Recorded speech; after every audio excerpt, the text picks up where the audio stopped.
Olá pessoal, uma satisfação estar aqui mais uma vez.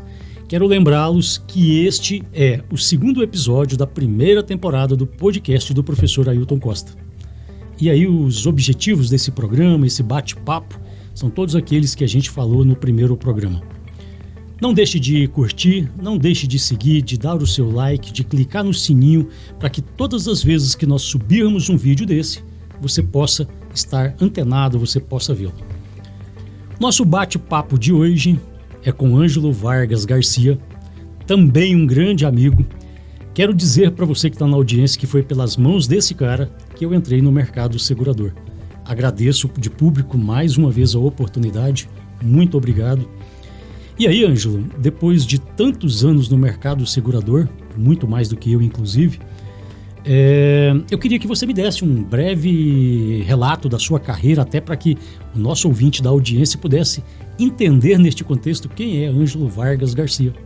Ok, então, olá professor Ailton, obrigado pelo convite, é um prazer, uma satisfação estar sempre aqui ao seu lado, te prestigiando, no início, né, de uma nova estratégia, de um novo formato de comunicação com o seu público, né? Tenho certeza que será um trabalho de sucesso, como todos que você costuma fazer. Obrigado. Bom, você perguntou sobre um pouquinho da minha carreira, né? Bom, lá no século passado, não vamos exagerar tão longe assim, né? Eu acho que alguns detalhes nos denunciam, né? É verdade. Mas eu comecei a minha carreira como bancário em 1984, né? Logo depois que eu conheci a minha esposa, né? Eu entrei no Agrobanco, né? Que depois virou BEG, depois Itaú, né? Fui caixa, fui escriturário e caixa, né? Então eu fiquei 2 anos e meio no Agrobanco. Depois eu vi que eu precisava procurar alguma coisa que tivesse um pouco mais de, na minha visão, claro, né? De perspectiva, né? E aí que eu fui procurar a área de vendas. Bacana. Inicialmente eu comecei em 86, já morando em Brasília agora, né? Comecei aqui em Goiânia, né? No Círculo do Livro. Não sei se você já ouviu falar. Sim. Acho que nem existe mais. Não, mas me lembro era bem. a venda de livros, né? Com capa dura por assinatura. E ali, nunca tinha vendido nada, né? Foi uma boa oportunidade para saber que eu tinha condições de ser um bom vendedor, né? E eu fiquei 5, 6 meses nesse trabalho aí. E aí apareceu o seguro.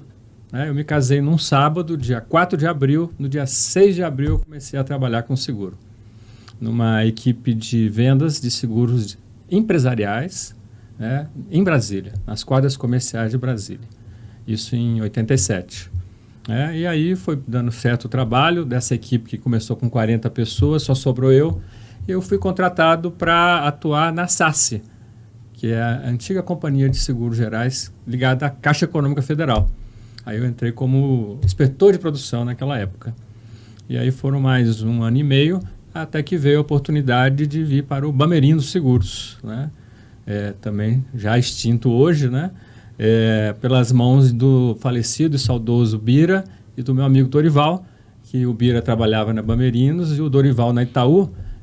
Eu entrei em contato com o Dorival, ele passou o currículo para o Bira e o Bira me arranjou uma entrevista, né? Eu fui contratado para trabalhar aqui em Goiânia, né?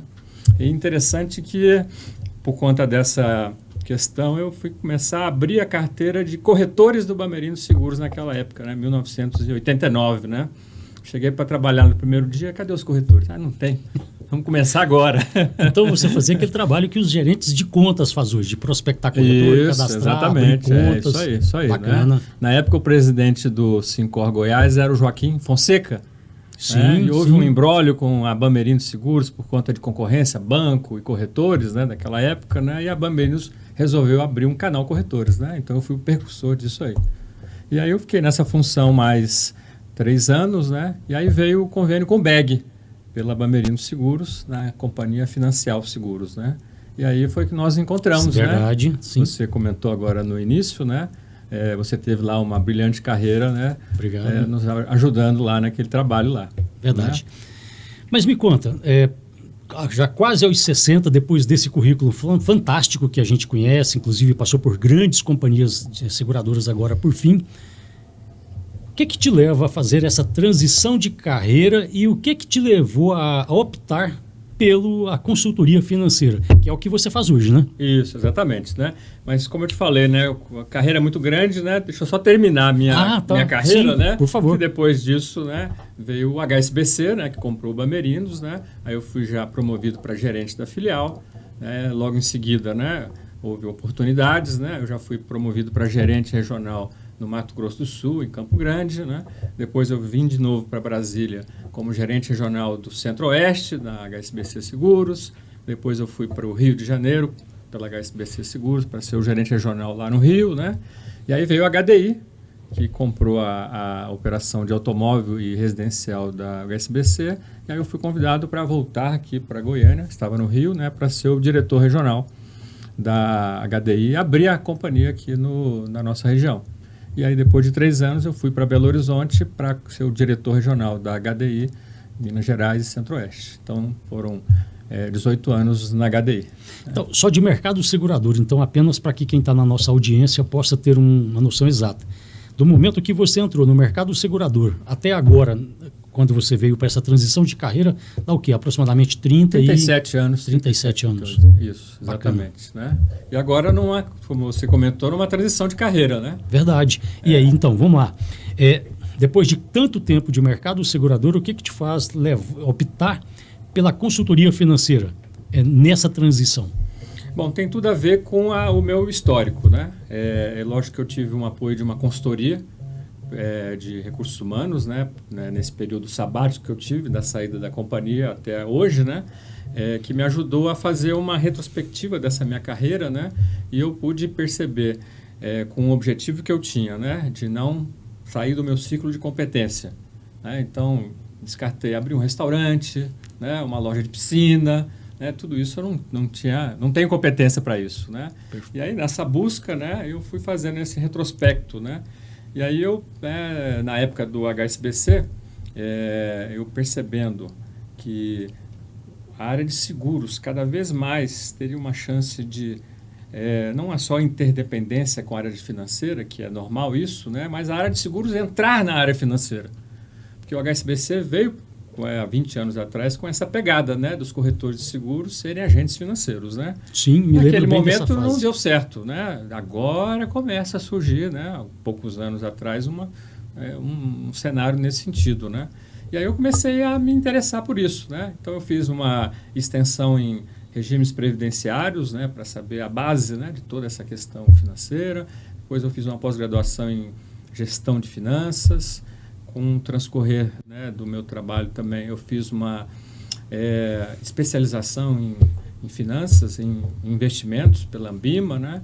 Então, tudo isso me veio à tona, né, no sentido que eu tinha realmente, né, me dedicado uma parte da minha vida a essa questão financeira, né? E trabalhando com seguros também, né, Ailton? Gestão de riscos, planejamento, né? Solução de problemas e pessoas, né? Então, bacana. E não podemos deixar de citar que, didaticamente falando, o mercado segurador está contido ali dentro desse conceito de mercado financeiro, né? Eu acho que tem sim uma sinergia muito grande entre uma interdependência, né? Perfeito. Total, né? Sim. Mas a gente está mais acostumado ao mercado bancário de finanças entrarem no setor de seguros, né? Então, agora eu quero fazer um caminho inverso, né? O segurador ou o corretor de seguros, né, entrar no mercado de finanças, né?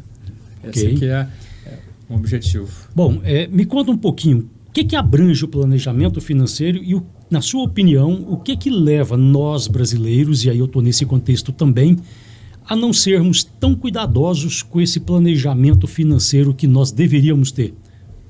Como consultor financeiro, isso é um guarda-chuva, né, que sintetiza o trabalho de pilar, que é o consultor de investimentos, com os alicerces, que é o planejamento financeiro e a educação financeira. Né? Começando pelo planejamento financeiro, para te responder, ele é bastante abrangente, né, do ponto de vista que ele começa com a gestão de riscos. Então, nesse trabalho de planejamento financeiro, o consultor vai verificar, né, os riscos que a pessoa corre. Que começa com os riscos pessoais, então a parte de seguro para invalidez, seja acidental ou doença, é super importante nesse sentido, os riscos familiares, a proteção familiar, principalmente se ele ainda está formando um capital para que no futuro seja de proteção para a família, ele precisa fazer um seguro para estar coberto nesse período que ele está formando o capital, né? Então, mais uma vez, a importância do seguro nesse sentido. Riscos profissionais, a perda de renda, né? Seja ela por perda de emprego ou por uma questão empresarial. Então, tem que haver uma atenção a isso, né? Existem seguros e existe também a famosa reserva de emergência, que ajudar a construir, né, essa reserva de emergência num processo de proteção, né?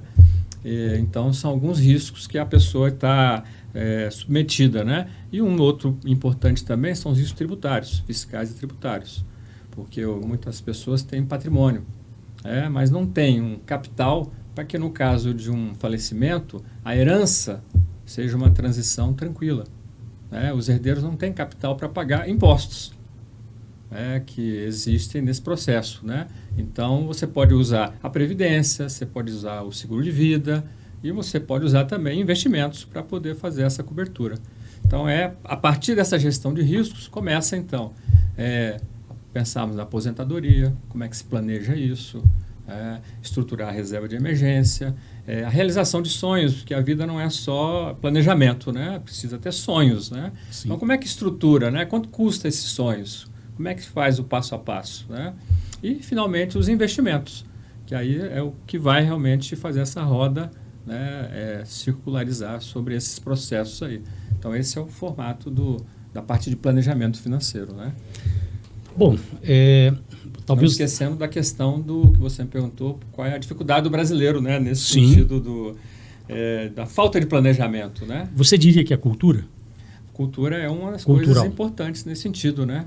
Eu escuto muitas pessoas falarem, lá nos Estados Unidos as pessoas investem no mercado acionário, aqui no Brasil nem 2% dos brasileiros investem, né? É muito fácil de entender isso, né? Os Estados Unidos viveu os últimos 70 anos de um boom do crescimento econômico, as empresas cresceram muito. Então, quem nasceu e quem viveu nessa época pôde acompanhar essa evolução. Então, é lógico que investir em empresas, que são as ações, é muito fácil, né? Ele faz parte do dia a dia. Agora, no Brasil, nos últimos 50 anos, né? Inflação, crises. Montanha-russa. Exatamente. Voo de galinha, né? A inflação, então, que ela destrói, né, qualquer planejamento, né, nesse sentido, né? O brasileiro nunca viu a Bolsa de Valores ter bons resultados, né? Tirando, né, lógico que momentos de alto e baixo que variam, né? Sim. Então, esse é um dos motivos que leva a cultura do brasileiro não investir em ações, por exemplo, né? E a própria inflação, novamente, fez um efeito muito deletério, né? Como é que eu vou guardar dinheiro se no outro dia o preço já dobrou, já triplicou, né? A inflação muito alta, né? Então, isso tem que pegar, ganhar o dinheiro e gastar o mais rápido possível, né? Então, é uma outra coisa também que influenciou a cultura do brasileiro, né? Tanto que, alguns anos atrás, houve uma calmaria, né? As taxas de juros caíram, né? Houve, então, a melhoria do desempenho da economia. Os brasileiros começaram a se interessar, né, por investimentos. Você viu tantos canais, né, de investimentos que tem hoje no YouTube, né, ou nas redes sociais. É resultado disso, né? Tomara que a gente não perca esse embalo, né, agora que a dificuldade está um pouquinho maior, né? Entendi. Bom, eu me preparei, assim, tentei estar aqui hoje o mais preparado possível para esse bate-papo. E aí, tudo isso que você disse até agora, eu me lembro bem do corretor de seguros, deve ter com certeza alguns aí na audiência, que trabalha com previdência privada. Dentro desse contexto, você considera que existem oportunidades para o corretor de seguros desempenhar essa atividade de planejador financeiro? Total, com certeza, né? Até pelos pontos que envolvem, né, o planejamento financeiro, né? Toda a metodologia de planejamento financeiro, né? A parte de riscos, ela é a base de tudo, né? Então, o corretor de seguros está altamente preparado, né, para ter fazer uma boa consultoria, né, a partir da gestão de riscos, né? Agora, a sequência desse planejamento, né, isso pode ser aprendido, né?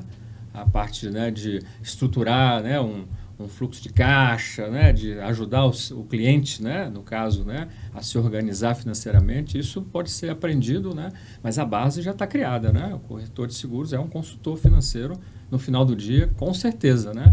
E existe muita oportunidade para isso nesse sentido, né? Bom, eu participei de vários treinamentos para comercializar planos de previdência, vendi alguns, inclusive, e antigamente você tinha ali praticamente 3 perfis de consumidor de planos de previdência que, de alguma forma, dentro desse contexto que você está trazendo para a gente, eu posso entender que é também um trabalho de planejador. Faz sentido? Total. Então, antigamente, eu tinha aquele cara que queria investir no plano conservador, no moderado e no agressivo. Dentro desse contexto do corretor como um planejador financeiro, auxiliando aquele segurado, pode ser aprendido, obviamente, mas você acha que ainda se limita somente a esses 3 perfis? Não, hoje a previdência privada, né, ou previdência complementar, sim, que é o nome que a FENAPREV, né, quer utilizar, inclusive, mais, né, ela mudou totalmente. Houve um aperfeiçoamento da legislação, uma modernização. Hoje, os fundos de previdência, eles podem investir, inclusive, no exterior. Então, aquele conceito que havia, né, de fundos moderados, balanceados, né, que restringia um pouco, né, a liberdade do gestor do fundo, né, em investir aqueles recursos, né, hoje ele já se transformou bastante.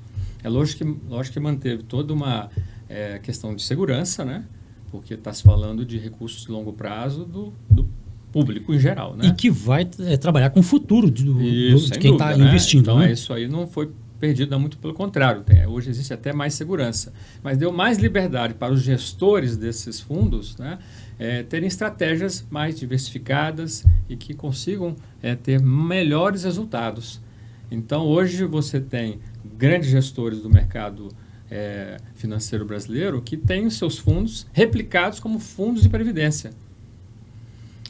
Então, hoje você aumentou a gama, né, não está mais restrito ao universo de seguradoras. Então, hoje está restrito, não tem restrição nesse sentido, né? Entendi. Então, você pode investir num bom fundo sem querer fazer propaganda, um Absolute Vertex, né, que é um dos principais casas de gestão de investimentos do Brasil. Ele tem esse mesmo fundo na versão previdenciária. Então, mudou totalmente, né? Aquela ideia que tinha de muita restrição, de pouco resultado, ela está totalmente afastada. E com o advento do fim dos fundos exclusivos, que houve no ano passado, né, uma riqueza muito grande, ela migrou. Né, e os fundos de previdência viraram ativos bastante procurados nesse sentido para esse público aí de alta renda. Corretor, fique atento. É uma clara dica de uma oportunidade de negócio. Investimentos. Hoje a gente pode falar, e aí eu estou falando do meu conhecimento, e você fique à vontade para poder me auxiliar nas correções e tal. A gente ouve falar de fundo de ações, de fundos imobiliários, de debêntures, commercial papers, etc. Como funciona isso? E aí eu quero aproveitar para você poder me dar umas dicas de investimento.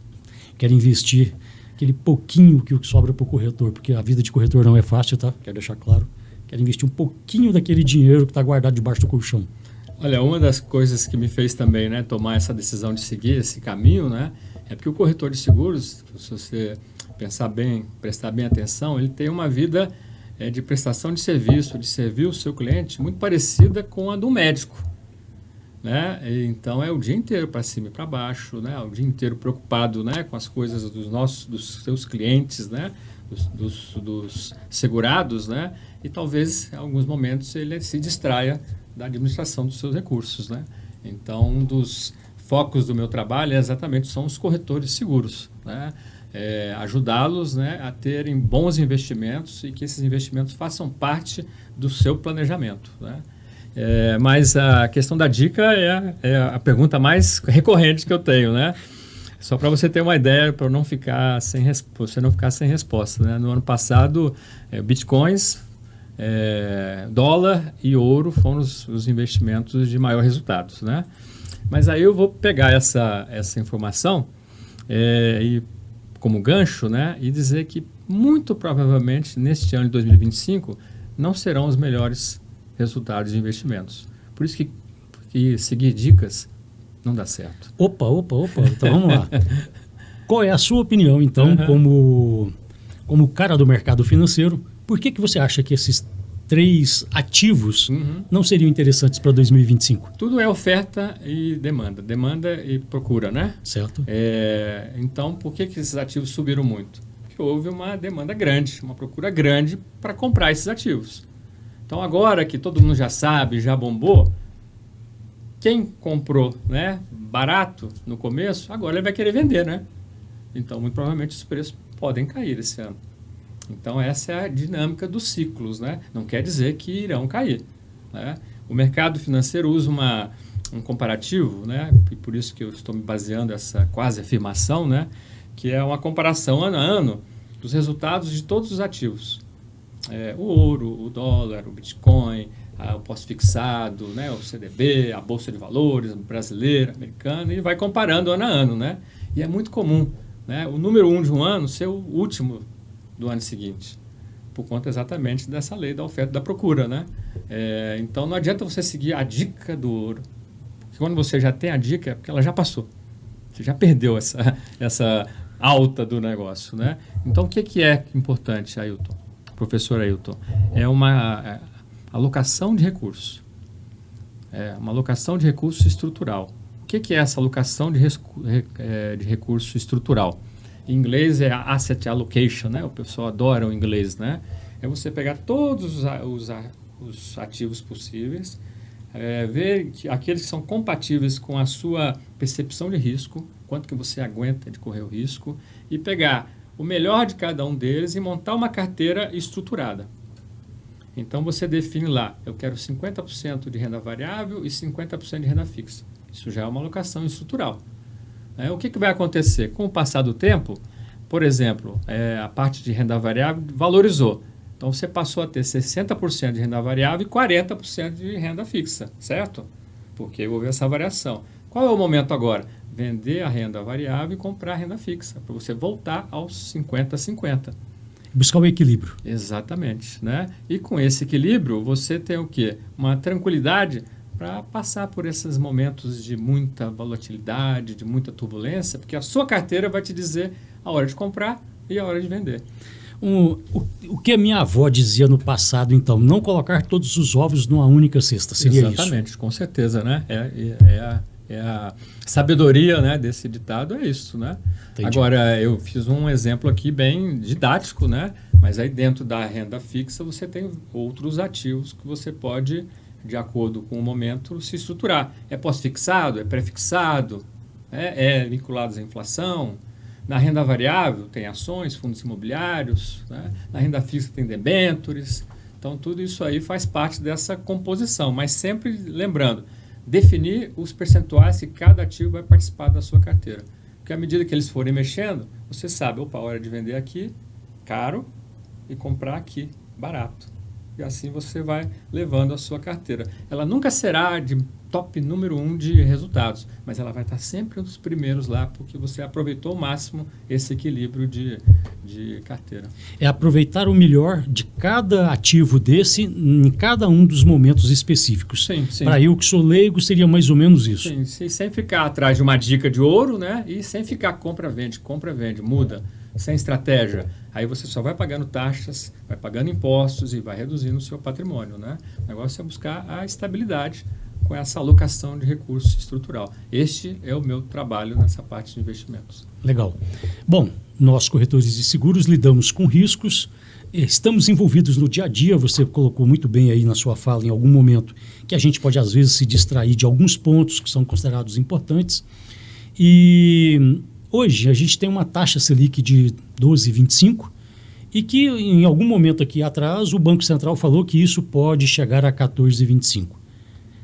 Eu estou colocando dessa forma para poder ouvir a tua opinião, para saber de você, que já trabalhou no mercado segurador, que está nessa transição de carreira, que vem agora como assessor financeiro, qual o grau de importância que você acha que o corretor de seguros deve dar para esses assuntos, na sua opinião? Bom, eu vou até um pouco além, né? O grau de importância que tem das pessoas, né, que não estão trabalhando ou vinculados ao mercado financeiro, conhecerem sobre esses assuntos, porque eles são primordiais para as nossas decisões do dia a dia. não só financeiras, né, mas de investimentos em imóveis, de investimentos em empresas, né, não é só apenas investimentos de recursos, né? Então você tem que ter essa noção. E o corretor de seguros, que é por natureza um consultor financeiro, um planejador financeiro, né? Na pior das hipóteses, o segurado vai ligar para ele: vem cá, eu estou com uma dúvida aqui, você podia me tirar? Porque o corretor de seguros tem a confiança do cliente, do segurado. Isso é verdade. Não é? Sim, é assim que funciona. Ele confia né? muito na gente. Então, o corretor pode aproveitar dessa confiança para dar mais prestação de serviço para o seu cliente de forma profissional, né? Então, saber essas questões que impactam, né, a nossa economia, como a taxa de Selic, a inflação, a curva de juros futura, é super importante, porque além de ajudar nós próprios nas nossas decisões, vai ajudar também a gente orientar os nossos clientes em alguns momentos que ele tem que tomar decisões. Então, é fundamental que o corretor de seguros esteja, não precisa ser um acadêmico, né, mas tenha noções básicas, né, sobre esses indicadores aí que fazem toda a diferença. Eu gostaria que você dissesse um pouco mais. Você falou ali que o corretor de seguros ele tem condição de aprender, de aperfeiçoar, de estar a par desses índices, dessas mudanças, dessa volatilidade que o mercado oferece, até para poder assessorar o seu cliente. Nessa sua transição de jornada, é possível uma parceria, eu, corretor, você, Ângelo, para poder atender esse cliente em comum? Como é que seria isso? Bom, com certeza é possível, né? Porque por mais que seja uma coisa que faz muito sentido, né? Existe uma decisão que o corretor pode tomar de, não, eu vou continuar especializado em seguros empresariais ou patrimoniais. Faz todo sentido tomar essa decisão. Mas o que é mais importante na nossa vida, né, principalmente como um empresário, são parcerias, né? Então, a gente pode fazer uma parceria que ele, aproveitando, né, esse conhecimento que ele tem com esses clientes, né, e ele percebendo que os clientes têm alguma dificuldade no planejamento financeiro, a gente fazer uma parceria para que eu possa fazer esse planejamento financeiro e, nesse processo, né, ajudá-lo a prospectar seguros de vida, de previdência, que faz parte desse planejamento aí, né? Então, seria uma forma, né, de fazer uma parceria, né? É por isso que eu, na decisão de formar o meu ecossistema de trabalho, que eu também sou corretor de seguros, porque lá em 1997, quando o HSBC comprou o Bamerinos, eu tinha que tomar uma série de decisões, né? Se esse pessoal da Inglaterra não gostar da minha cara. Então, eu fiz a minha habilitação para corretor de seguros. Mas, ao mesmo tempo, eu fiz minha pós-graduação em marketing, porque eu queria apostar também em evoluir na minha carreira, né? Então, é uma dica que eu dou também, né? É importante que todo plano tenha um plano para quando o plano não estiver saindo de acordo com o plano, né? Então, é super importante isso e acabou que eu fiz isso, né? Intuitivamente, né? Hoje o Morgan House, que disse essa frase, né, faz sucesso, né? Então, ele é importante, né, nesse sentido, essa alternativa, né? E na parte de investimentos, o meu foco principal é atender o corretor de seguros. Eu sou especialista nos corretores de seguros. E aí é a mesma coisa, né? Se ele tiver alguma oportunidade com um cliente, né, esteja insatisfeito com a atual assessoria de investimentos, né? Eu posso trabalhar em conjunto, né? E aí, nesse relacionamento, o que tiver de seguros aí, é lógico que será do corretor de seguros que me fez essa parceria aí, né? Tá vendo? Uma boa oportunidade para você, corretor de seguros da audiência. Antes de te fazer uma pergunta, eu quero dar um depoimento. O Ângelo, quando deu esse passo importante nessa transição de carreira, ele desenvolveu uma palestra muito interessante chamada Psicologia do Dinheiro. Essa palestra foi ministrada de primeira mão na Real Brasil Corretora de Seguros, corretora da qual eu sou sócio. Uma palestra que foi para mim, para minha sócia e para todos os colaboradores da corretora. Quero dizer que foi fantástica. E agora a minha pergunta para você. Eu tenho visto que você tem feito palestras em outras corretoras, para outros grupos, sobre a psicologia do dinheiro. Isso também faz parte do seu core business, vamos assim dizer, já que a gente adora o inglês. Você pode falar um pouquinho mais sobre isso? Qual é o objetivo? Como é que funciona? Impacta todo mundo como impactou lá na minha corretora? A educação financeira é um dos alicerces, né, dessa minha estruturação de trabalho, né? É o consultoria de investimentos, o planejamento financeiro e a educação financeira. Elas andam juntos, tudo isso, né? E aí eu queria ver como é que eu pudesse contribuir, né, com a sociedade também em relação a essa questão da educação financeira, que muito se fala, né, de educação financeira, né, que falta educação financeira, né? O governo precisa fazer alguma coisa, né, as escolas, né? Mas eu acho que a gente não precisa esperar ninguém fazer, né? Então, qual foi a minha ideia? A partir do ponto inicial, que nós brasileiros também temos o costume de, sem saber nada, já querer avançar etapas, né? Não adianta você pensar em investir em ações se você não consegue ainda nem lidar com o dinheiro que você tem, né? Então, essa palestra que eu não desenvolvi é baseada num livro que eu li com o mesmo nome, né, do Dan Ariely, né? Fiz apenas uma interpretação, né, e preparei essa apresentação, né? Exatamente para as pessoas saberem os impactos que o dinheiro causa na gente. A maioria das pessoas acha que não tem dificuldade nenhuma com o dinheiro, mas nem sabe o que acontece, né, nessa relação do dia a dia com o dinheiro. Quais são os impactos, quais são os benefícios, os problemas que trazem, né?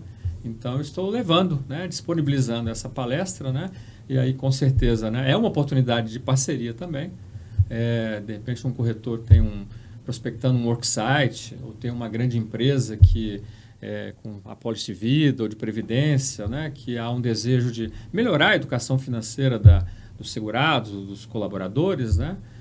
Eu me predisponho aí, né, junto com o corretor de seguros, fazer essa palestra, né, ajudar o corretor de seguros a prospectar essa empresa, ou então melhorar o relacionamento dentro dela, né? E é lógico que isso vai me trazer pessoas que vão estar interessadas em consultoria de investimentos, né? E é lógico que toda oportunidade de seguro que eu ver a partir daí é do meu corretor que me levou até lá, e sem sombra de dúvida nenhuma, né? Boa. Vou deixar aqui na descrição desse vídeo, no final, todos os contatos do Ângelo. Ângelo, já estou tomando a liberdade de dizer para o corretor que está na audiência que você está aberto a parcerias. Isso procede, claro, né? Isso aí, com certeza. Uhum. Vou deixar os contatos para que aqueles que estejam na audiência, que têm interesse em aumentar a gama de trabalho, de fazer uma parceria com alguém que é honesto, que é sério, que sabe do que está falando, possa contatá-lo. Agora, Ângelo, até para a gente poder finalizar, eu vou fazer uma pergunta, que é uma pergunta que eu estou deixando meio que ali para fechar o programa, fechar o trabalho. É um trabalho meio que exercício de futurologia. Uns dizem que vai perguntar na inteligência artificial, outros dizem que vai perguntar para a mãe de Ná, ali na bola de cristal, né? Isso. Como é que você vê esse trabalho do corretor de seguros, uma vez que você também é corretor, no médio e no longo prazo? E aí eu quero estabelecer aqui como parâmetro um médio prazo daqui 5 anos e um longo prazo daqui 10 anos. Na sua opinião, que vem do mercado segurador, que conhece muito o mercado financeiro, como é que você vê esse cenário futuro? Do corretor de seguros? Do corretor de seguros. Bom, eu sou um otimista por natureza, né? E acredito nas coisas que eu vivi. Então, eu vivi quase 40 anos, né, diretamente trabalhando no mercado de seguros como segurador, né? Então, eu tenho a crença, né, que o profissional corretor de seguros tem um futuro brilhante. No médio, no longo prazo, em todos os prazos, né? Vamos lá, uma das justificativas. Os riscos estão cada vez maiores no mundo, né? Então, o risco é a matéria-prima do seguro, né? Então, as pessoas vão precisar ter cada vez mais necessidade de colocar os seus riscos, né? Então, essa é uma visão bastante otimista, né? É quase aquela questão, né? Aquela frase antiga, né? Enquanto houver bambu, há flecha, né? Uhum. Então, enquanto houver risco, né, há corretor de seguros, né? Mas, para não parecer também tão otimista assim, e colocando aí um contudo todavia, né, é preciso ter cuidado nessa jornada, né? Essa jornada não será simples nem um mar de rosas. Ela vai deixar perdedores e ganhadores, corretores de seguros, né? Quem eu acho que serão perdedores nesse processo, né? Aqueles corretores que não se atentarem para um nível de sofisticação na parte digital, que vai ser super importante, né?